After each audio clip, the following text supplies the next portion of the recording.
बहुत पुरानी बात है। एक किसान था, उसके पास सैकदो एक डीप पाई जमीन थी।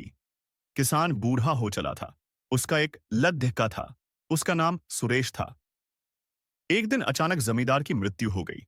अब सारी जमीन की देखभाल उसके लद्दके सुरेश के ऊपर आ गई।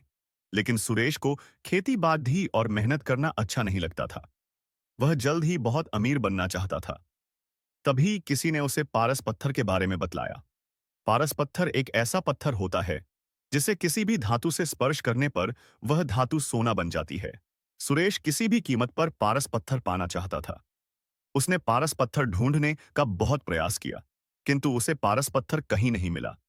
पारस पत्थर के लिए उसने कई लोगों से संपर्क किया, किंतु वह पारस पत्थर पाने में असफल रहा। आसपास के ठगों को पता चल गया कुछ सनार की सुरेश किसी भी कीमत पर पारस पत्थर पाना चाहता है। ठगों ने पारस पत्थर का लालच देकर सुरेश से लाखों रुपए ठग लिए। ठगों के बाद सुरेश ढोंगी बाबाओं के जाल में फंस गया। ढोंगी बाबाओं ने भी सुरेश को लालच देकर बुत सा पैसा ऐंठ लिया पौड़िया। पारस पत्थर के लोभ में सुरेश को बहुत नुकसान हुआ और उसे अपनी कई एकड़ डी जमीन भी बेंचनी पोशी पर डी। सुरेश की पत्नी हमेशा उसे समझती कि इन सब बातों में मत पड्डी डी एन हो। अपने पास बहुत जमीन है, ये उसी में खेती करो। मेहनत भी किसी पारस पत्थर से कम नहीं है, किंतु सुरेश को तो पारस पत्थर की ही धुन सवार थी। एक दिन गांव में बहुत पहुंचे हुए संत आए। सभी ने उन्हें अपनी समस्याएं बतलाईं।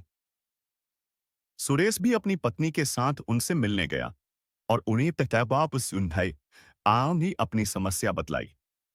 संत सुरेश की बातें सुनकर मुस्कुराए और बोले, मैं जैसा कहूं वैसा ही करना, तो तुम्हें पारस पत्थर अवश्य मिलेगा।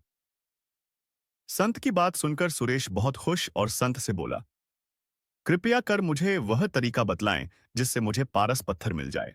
संत बोले, तुम्हें केले के पेड़ की पत्तियों के नोक पर जमा सुबह सुबह की ओस की बूंदें एक बर्तन में एकत्र करना है, और जब तुम 5 लीटर ओस की बूंदें एकत्र कर लोगो तो मैं उसे अभिमंत्रित कर पारस पत्थर में बदल दूंगा। लेकिन याद रहे, ओस की बूंदों में तुम पानी मिलाकर धोखा देने का प्रयास करोगे तो तुम्हारी पूरी मेहनत पर पानी फिर जाएगा और ओस की बूंदें पारस पत्थर नहीं बन पाएंगी। यह काम बहुत कठिन था। सबसे पहले सुरेश ने अपनी कुछ जमीन पर केले के पेड़ लगाए। केले के पेड़ धीरे धीरे बढ़ा रहे थे, किंतु इतने पेड़ों से वह ओस की सिर्फ कुछ ही बूंदें एकत्र कर पा रहा था।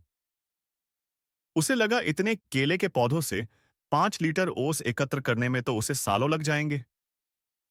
उसने फिर कुछ केले के पौधे और लगाए। इस तरह करते करते उसने अपनी लगभग पूरी जमीन पर केले के पेड़ दिया लगा लिए।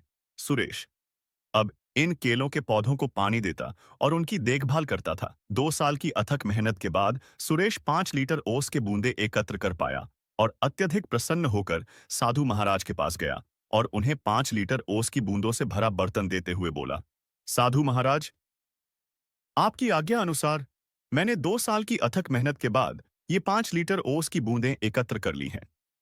कृपया अब इन्हें पारस पत्थर में बदल दीजिए। साधु महाराज बोले, सुरेश, तुम्हारी मेहनत सराहनीय है। तुम्हें तुम्हारी मेहनत का फल अवश्य मिलेगा। कल जब तुम आओगे तो अपनी पत्नी को भी साथ लाना। सुरेश खुश होकर अपने घर चला गया और पत्नी को सारी बात बतलाई। दूसरे दिन दोनों पति पत्नी जल्दी उठकर नहा धोकर साधु के पास पहुंचे।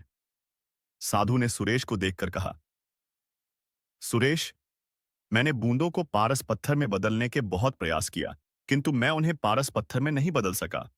यह सुनकर सुरेश बहुत उदास हुआ और साधु से बोला, आपके कहे अनुसार मैंने 2 साल अथक मेहनत करके 5 लीटर ओस की बूंदें एकत्र की, किंतु मेरी मेहनत बेकार गई। अपने भी दूसरे लोगों की तरह मुझसे झूठ बोला। सुरेश की बात सुनकर साधु बोले, बेटा, मेहनत कभी भी बेकार नहीं जाती। तुम्हारी पत्नी के हाथ में जो पोटरी है उसे खोलो। सुरेश ने उसकी पत्नी के हाथ में रखी पोटरी खोली तो देखकर दंग रह गया।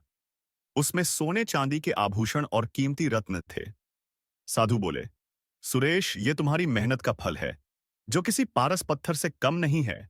सुरेश ने कहा, यह मेरी मेहनत का फल कैसे हुआ? साधु बोले, तुमने 2 साल से मेहनत करके जो केले के पौधे लगाए थे 2 साल से उनमें फल भी लग रहे हैं। किंतु तुम्हारा पूरा ध्यान पारस पत्थर और ओस की बूंदों पर था और तुमने फलों पर ध्यान ही नहीं दिया। किंतु तुम्हारी पत्नी इन फलों को बाजार भिजवा दिया करती थी और ये सारे आभूषण और रत्न फलों की बिक्री से आए पैसों को बेचकर खरीदे हैं। सुरेश ने मुस्कुराते हुए उसकी पत्नी की तरफ देखा और बोला, तुम सही थी, जो हमेशा कहती थी कि मेहनत से बड़ कोई पारस पत्थर नहीं होता। सुरेश साधु की तरफ हाथ जोड़कर बोला, आपने मेरी आंखें खोल दी। अब मैं हमेशा मेहनत करूंगा और पैसा कमाने के लिए कोई शॉर्टकट नहीं अपनाऊंगा। सुरेश अब खूब मेहनत करने लगा और अपनी मेहनत से समाज में खोया रुतबा फिर से प्राप्त कर लिया। शिक्षा, मेहनत से कुछ भी पाया जा सकता है। अगर वीडियो पसंद आए तो चैनल को सब्सक्राइब जरूर करें।